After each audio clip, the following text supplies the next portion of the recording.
چنار کے رستے میں مومنین شہید ہو گئے۔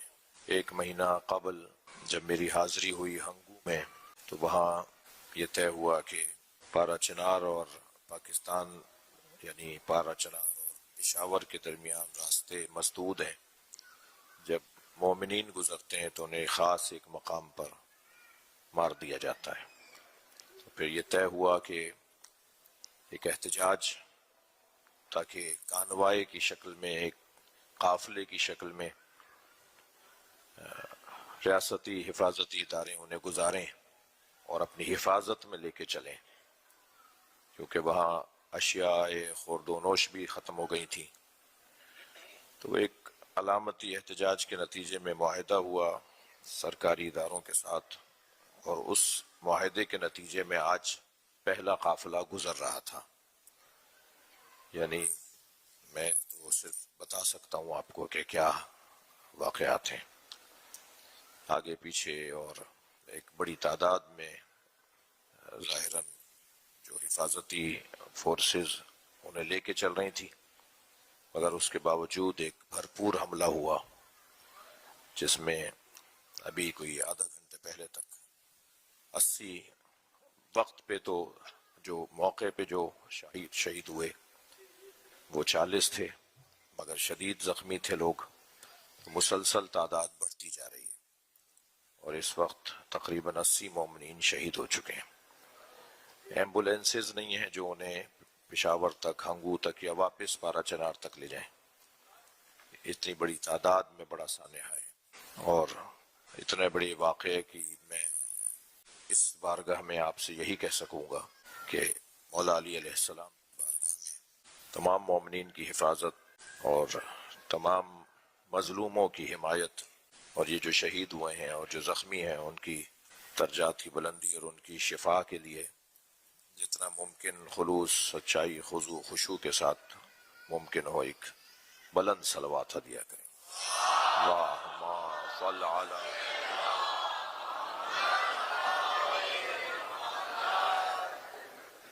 سورہ مبارکہ والضحیٰ، پروردگار عالم اپنے حبیب سے بات کر رہا ہے، اپنے نبی سے بات کر رہا ہے۔ اللہ اپنے حبیب، اپنے نبی سے بات کر رہا ہے۔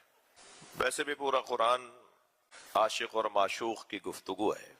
کبھی اللہ عاشق نبی ہو جاتا ہے یا کہوں لگتا ہے، اور کبھی نبی عاشق الہی لگتے ہیں۔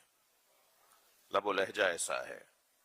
پورے قرآن میں 3 سے زیادہ جگہ اللہ نے محمد کہہ کے نہیں پکارا۔ جب بھی بات کرتا ہے طٰہٰ، یاسین، مزمل، مدثر، اپنے نبی کے القاب کے ساتھ بات کرتا ہے۔ اللہ کو تو اپنے نبی کے پیر نظر آتے ہیں۔ پیروں کا ورم نظر آتا ہے، کیا مطلب ہے؟ ساری دنیا سے وہ چاہتا ہے کہ وہ مصلی پر آئے، مگر اپنے نبی سے کہتا ہے قم اللیل الا قلیلا، کبھی بستر پہ بھی چلے جائے گا۔ وہ جو عاشقانہ لہجہ ہے، وہ جو محبت بھرا لہجہ ہے، وہ جو پیار بھرا لہجہ ہے، عین ایک، ید ایک، لسان ایک، اذن ایک، اللہ کو اپنے نبی کے پیر نظر آ رہے ہیں، ہاتھ نظر آ رہے ہیں، کان نظر آ رہے ہیں۔ وہ اگر کملی اوڑھ کر آ جائیں تو اللہ کو وہ ادا اچھی لگتی ہے۔ ایک ایک لمحہ پروردگار عالم کو اپنے نبی کا اچھا لگتا ہے۔ اور قرآن ہے، مگر بعض اوقات نبی کے الفاظ ہیں جن الفاظ کو اللہ نے قرآن بنا دیا۔ بھائی الحمدللہ رب العالمین یہ اللہ تو نہیں کہہ رہا۔ الرحمن الرحیم، مالک یوم الدین، چلیں یہاں تک تو شاید کوئی مجھ پر شبہ ڈال دے، ایاک نعبد و ایاک نستعین، ہم تیری ہی عبادت کرتے ہیں، تجھی سے مدد مانگتے ہیں، یہ اللہ تو نہیں بول رہا۔ اہدنا الصراط المستقیم، ہمیں سیدھے رستے پہ قائم رکھ، صراط الذین انعمت، یہ اللہ تو نہیں بول رہا۔ یہ کوئی بول رہا تھا جس کے الفاظ اللہ کو اتنے اچھے لگے کہ قرآن بنا دیا۔ توجہ کر رہے ہیں آپ حضرات؟ یہ اللہ کا کلام،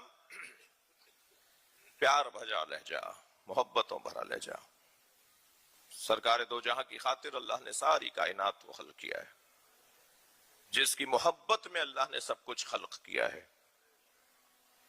اس کی محبت کا مرکز سیدہ کی ذات۔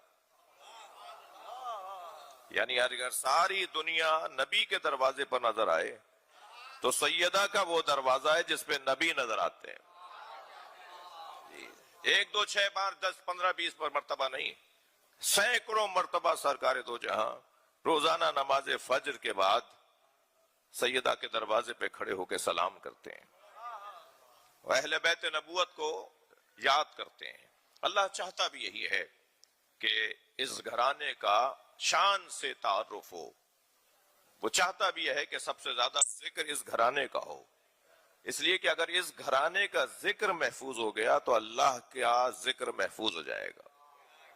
آپ سورہ مبارکہ مائدہ کی 55ویں آیت جسے آیہ ولایت کہتے ہیں، جس میں 3 ولایتوں کا اعلان ہے، انما ولیکم اللہ ورسولہ والذین آمنوا الذین یقیمون الصلاۃ ویؤتون الزکاۃ وہم راکعون. اس میں آپ دیکھ لیجئے بڑا حسین جملہ ہے ایک مفسر قرآن کا، وہ فرماتے ہیں کہ اس آیت میں اللہ نے 3 ولایتوں کا اعلان کیا ہے، اپنی ولایت کا، رسول اللہ کی ولایت کا، اس مومن کی ولایت کا جو نماز قائم کرتا ہے اور حالت رکوع میں زکوٰۃ دیتا ہے.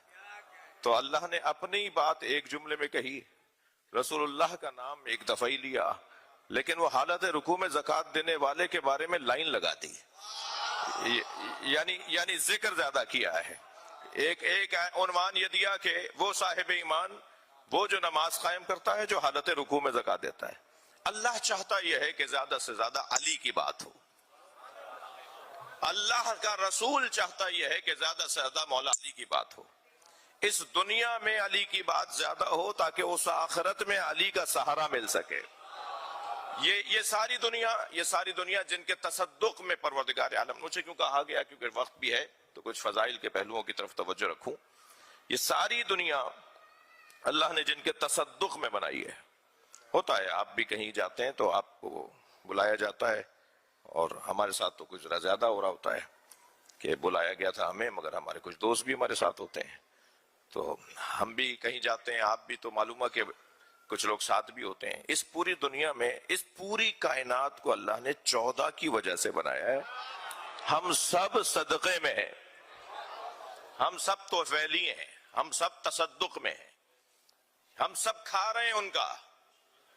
ہم سب مادی غذاؤں کے کھانے پر شبہ ڈالا جائے کہ صاحب رزق ان کی وجہ سے مل رہا ہے، اس پر کوئی ان من کہا جائے، اگر مگر کہا جائے، وہ جو اصلی رزق ہے جس کے رزق علم کہا جاتا ہے وہ تو ملتا ہی اس دروازے سے. جتنا بھی علوم کا ذخیرہ ہے وہ اگر کہیں سے جاری ہوا ہے تو وہ مولا علی کی ذات. تو ہم سب ان کے مرہون منت ہیں، ان کے توفیل میں ہیں، ان کا احسان ہے ہمارے اوپر. ہم اگر یہ سانس بھی جو لے رہے ہیں، جو اندر جا رہی ہے اور سانس باہر آ رہا ہے، یہ سانس بھی اگر ہم لے رہے ہیں تو ان کے صدقے میں لے رہے ہیں. اور پھر تمام تر کمالات جن کے لیے اہل سنت علماء بھی یہ بیان کرتے ہیں کہ کسی بھی تمام صحابہ کے بارے میں جو روایات آئی ہیں فضائل میں، ان سب کی نسبت علی کے بارے میں، اکیلے علی کے بارے میں ان سب سے زیادہ فضائل بیان ہوئے. اور بڑے بڑے نام جو بہرحال ضرورت نہیں سمجھتا کہ ان کا تذکرہ کروں. ایک صلوات پڑھے ذرا محمد و آل محمد. میرے کچھ عزیز بھی تشریف فرما ہیں، توجہ چاہوں گا. اس علاقے کے اندر اسی ملک کے اندر کچھ اور مزارات بھی ہیں جہاں آپ میں سے بہت سے لوگ نہیں جاتے، جہاں ہمارے اور دوسرے بھائی جاتے ہیں.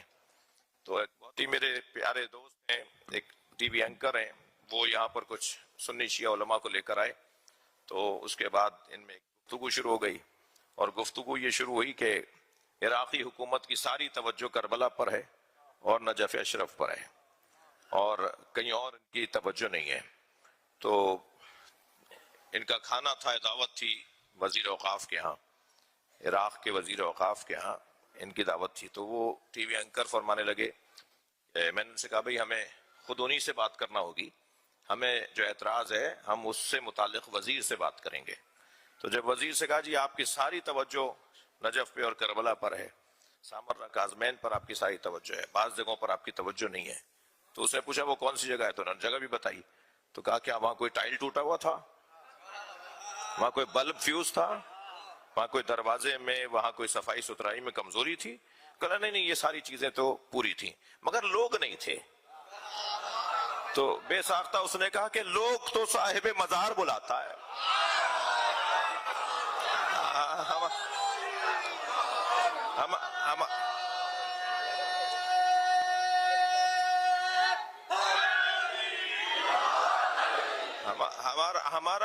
ہمارا کام لوگوں کو لے جانا نہیں ہے. یہ مولا علی کے دروازے پر جو لوگوں کا جوق در جوق شوق کے ساتھ فوج در فوج آنا ہے، یہ خود علی بلا رہے ہیں. اپنی قسمت پہ ناز کیجئے اور مولا علی کی بارگاہ میں ایک بلند صلوات بھیجئے اس شکریہ کے لیے.